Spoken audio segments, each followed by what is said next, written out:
Halo, berjumpa lagi di Jurnal Barata. Konflik bersenjata antara militer pemerintah Israel dan organisasi Hamas masih berlangsung hingga saat ini. Meski keduanya sudah sepakat untuk memperpanjang gencatan senjata sementara di Gaza. Sebagaimana diketahui, Amerika Serikat hingga saat ini masih konsisten dan tegas mendukung Israel, bahkan ikut mendanai militer Israel. Sementara sikap Tiongkok lebih mengarah pada solusi dua negara atau two-state solution dan non-intervensi. Tiongkok juga senantiasa berusaha berperan aktif sebagai penengah atau mediator tanpa memihak ke salah satu pihak. Inilah yang menjadi salah satu alasan Tiongkok secara resmi dan terbuka tidak pernah mengecam Hamas. Beijing hanya sekedar menyerukan gencatan senjata demi mencegah jatuhnya korban sipil lebih banyak lagi. Berbeda dengan Tiongkok, Amerika Serikat justru semakin kuat menunjukkan dukungannya secara sepihak terhadap Israel. Sikap ini semakin memperjelas karakter asli dari Amerika Serikat. Lantas, seperti apa karakter asli tersebut? Mari kita coba ulas bersama.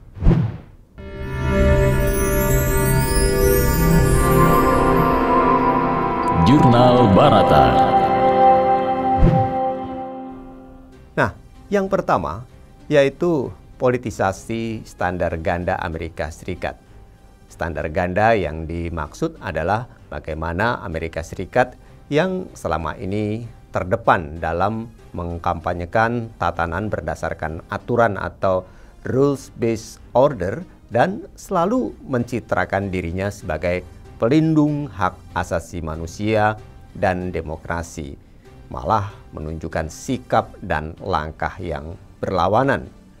Salah satu contohnya adalah invasi Amerika Serikat terhadap Afghanistan dan Irak yang mengakibatkan kehancuran parah di dua negara tersebut sampai hari ini. Kini, dalam konflik Israel-Hamas, Amerika Serikat kembali dikecam berbagai negara karena lagi-lagi menerapkan standar ganda tersebut dengan mendukung Israel tanpa syarat dan menggunakan hak vetonya di sidang Dewan Keamanan PBB untuk menolak gencatan senjata. Di saat Amerika Serikat disorot karena mendukung Israel, Tiongkok justru tetap dengan komitmennya untuk menciptakan perdamaian dunia. Presiden Tiongkok Xi Jinping bahkan mengajak negara-negara lain untuk menghormati keberagaman peradaban dengan menegakkan prinsip-prinsip kesetaraan, inklusivitas, dan dorongan untuk saling berdialog. Tiongkok bahkan telah memberikan bantuan kemanusiaan untuk meringankan penderitaan di Gaza.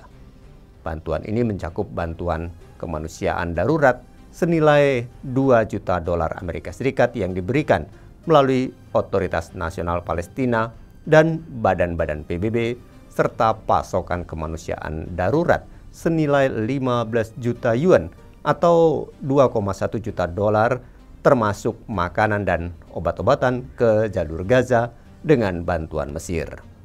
Tiongkok juga diketahui akan memberikan lebih banyak pasokan dan bantuan sesuai dengan kebutuhan masyarakat di Gaza. Inilah yang membuat Tiongkok di mata negara-negara Arab telah menjunjung tinggi serta membela keadilan dan perdamaian. Itu artinya Tiongkok dapat memainkan peran penting dalam meredakan konflik antara Israel dan Palestina.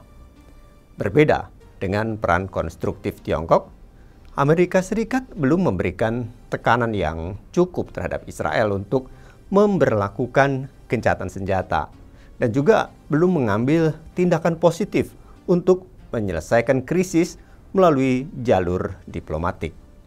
Hal ini telah mengecewakan dunia Arab sehingga mendorong negara-negara berkembang untuk menaruh harapan mereka pada mekanisme BRICS. Maka dari itu, BRICS akan mencapai konsensus dasar mengenai apakah konflik Israel-Palestina dapat diselesaikan dengan cara damai.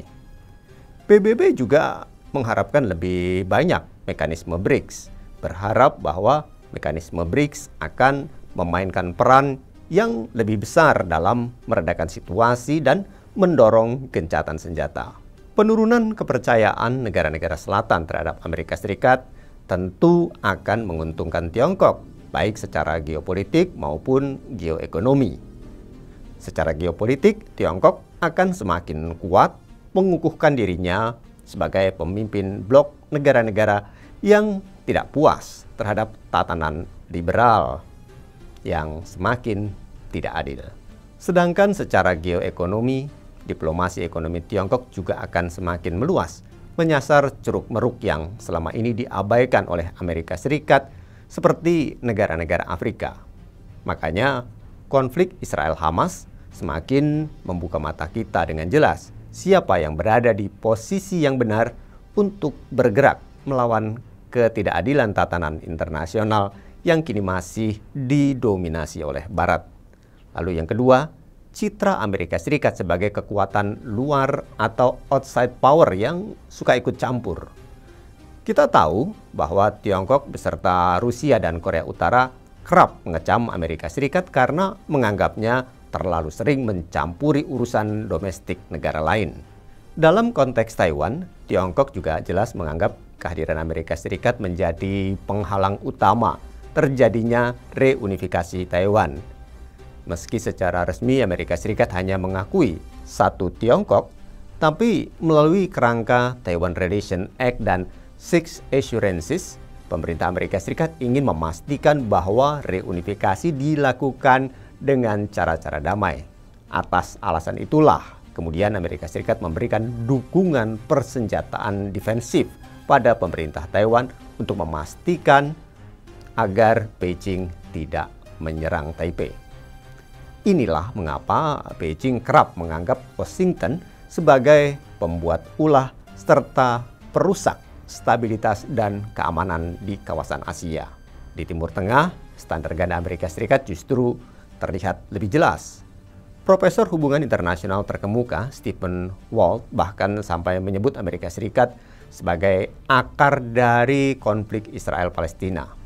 Menurutnya, konflik ini adalah akibat kegagalan strategi Amerika Serikat dalam menghadapi Iran yang semakin kuat pengaruhnya pasca lengsernya Saddam Hussein pada tahun 2003. Itulah kenapa dampak dari kegagalan strategi Amerika Serikat di Timur Tengah dalam 3 dekade terakhir adalah instabilitas.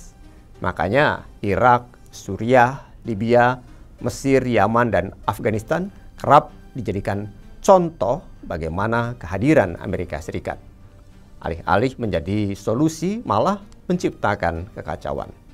Kondisi inilah yang kemudian mulai disadari oleh dunia, terutama negara-negara Arab, sehingga kehadiran Tiongkok di Timur Tengah bagi mereka adalah sebuah harapan baru, karena kehadirannya tidak didasarkan pada kepentingan yang egois, malahan justru mendukung segala upaya untuk menciptakan stabilitas dan perdamaian, termasuk upayanya mendamaikan Iran dan Arab Saudi. Makanya, di tengah terbelahnya negara-negara di seluruh dunia dalam merespon konflik Israel-Palestina, Tiongkok akan semakin intens meneguhkan dirinya sebagai pembela Palestina sekaligus pendukung hukum internasional.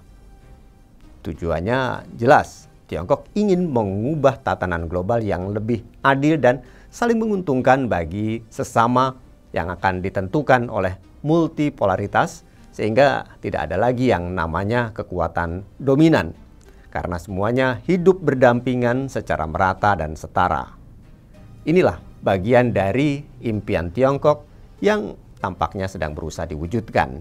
Saat ini, tujuan Tiongkok tersebut, baik jangka pendek maupun jangka menengah, sepertinya sudah berjalan efektif. Hanya tinggal menunggu waktu. Apakah Tiongkok akan benar-benar berhasil mewujudkan impian dan cita-citanya tersebut. Demikian Jurnal Barata. Saya Iksan Prawira. Terima kasih. Demikian Jurnal Barata.